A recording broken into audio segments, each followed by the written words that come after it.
Olá, eu sou a Andréa Cassoni França e estamos rumo a mais um vídeo sobre o canal de comunicação do livro Atual Vida Pedagógica. E o último vídeo que eu gravei, eu falei sobre o assunto de mapa de sala. E aí, gravei o vídeo e depois eu fiquei pensando, sobre as diferenças dos alunos, como os alunos são diferentes, como o professor hoje precisa dominar, essa arte de conviver com pessoas diferentes na mesma sala, como conduzir isso. Fiquei pensando muito na questão do mapa de sala, que realmente eu acho que o mapa de sala ele reflete uma inabilidade do professor em sala de aula. Eu acho que o professor que entende o processo de educação como construção, como vivência, ele jamais vai determinar que o seu aluno seja fadado a sentar o tempo todo no mesmo lugar e que ele nunca tenha a opção de escolher um lugar para sentar. E isso é extremamente arcaico no meu modo de pensar. E aqui no livro Atual Vida Pedagógica, eu e a Áurea retratamos muito essas questões. No capítulo 9, nós falamos sobre por que devemos respeitar as diferenças individuais. E tem uma citação do Rubem Alves que é essa: as inteligências dormem, inúteis são todas as tentativas de acordá-las por meio da força e das ameaças. As inteligências só entendem os argumentos do desejo. Elas são ferramentas e brinquedos do desejo. Então, aqui a gente colocou essa situação para começar a falar por que nós devemos respeitar as diferenças individuais. E a gente começa falando sobre as inteligências emocionais, que é mais um conceito que todo professor deve ter na ponta da língua. Todo professor deve olhar o seu aluno e identificar qual a inteligência emocional que prevalece nele. Então, o Gardner, ele nos presenteou com esse estudo maravilhoso. E aí nós temos o aluno que é verbal linguístico, lógico matemático, visual espacial, corporal e sinestésico, musical, interpessoal, intrapessoal, naturalista e existencialista. Olha que maravilhoso a gente poder reconhecer nos nossos alunos a inteligência que mais determina a personalidade dele. Isso é fantástico. E ainda no livro nós falamos sobre os temperamentos de Rudolf Steiner, que a antroposofia traz para a gente esse estudo maravilhoso.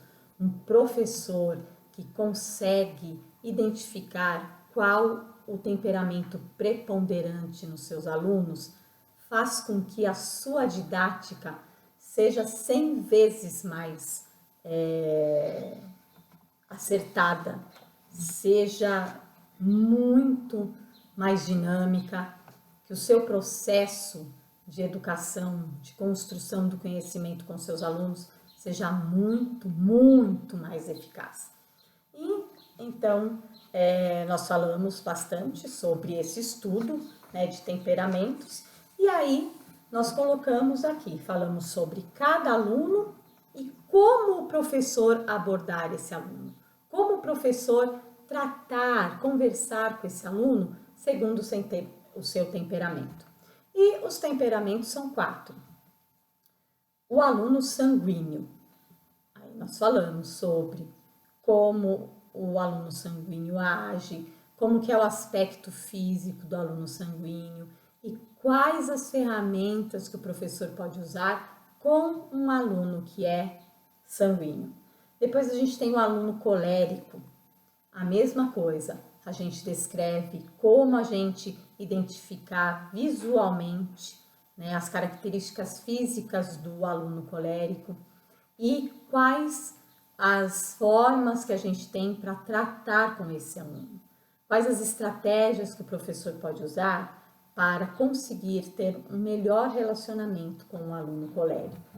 Nós temos também o aluno fleumático, trazendo como identificar e como conduzir a educação do aluno fleumático, e o aluno melancólico, que também vem as suas características e as estratégias para lidar com esse aluno melancólico. E assim, o professor consegue efetivar realmente um contato muito melhor com os seus alunos, desenvolver um relacionamento muito melhor com os alunos.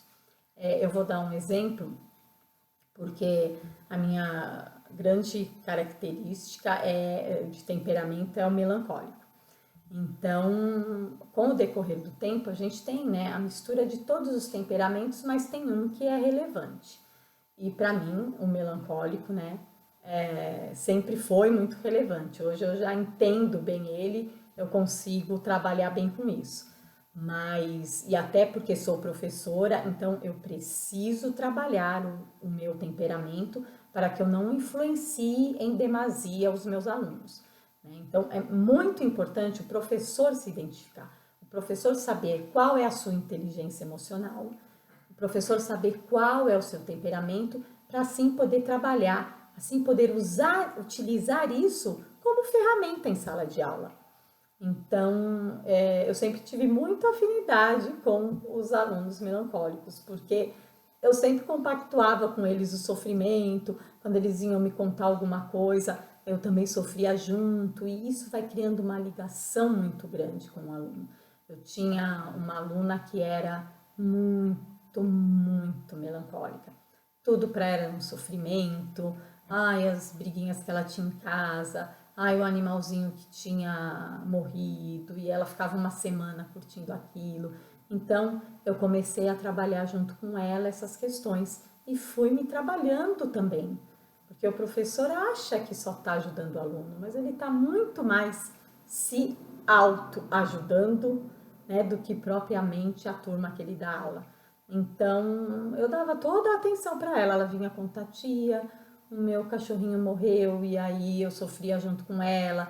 Eu falava: poxa, nossa, então vamos pedir para o Papai do Céu olhar seu cachorrinho, agora ele está lá brincando.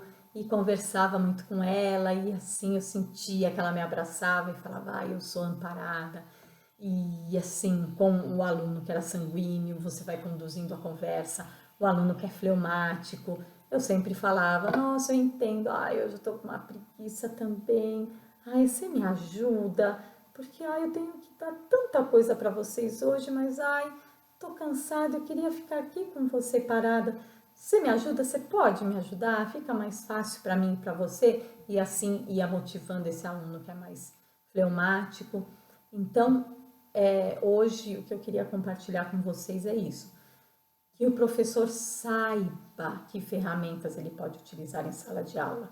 Só com as inteligências emocionais e com os temperamentos, o professor consegue realmente efetivar o seu trabalho em sala de aula.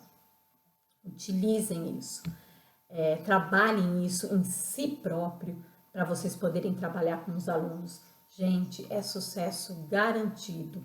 Isso eu posso afirmar com toda certeza para vocês, que foi uma das grandes ferramentas que eu e a Áurea utilizamos no decorrer da nossa prática e que traz muitos resultados. Então, vamos lá. Vamos nos autoconhecer, conhecer a inteligência emocional que prevalece na gente, entender qual o nosso temperamento, qual o temperamento que prevalece, dominar isso na gente e passar esse conhecimento para os nossos alunos. Essa é a verdadeira educação. É nela que eu acredito. Um abraço.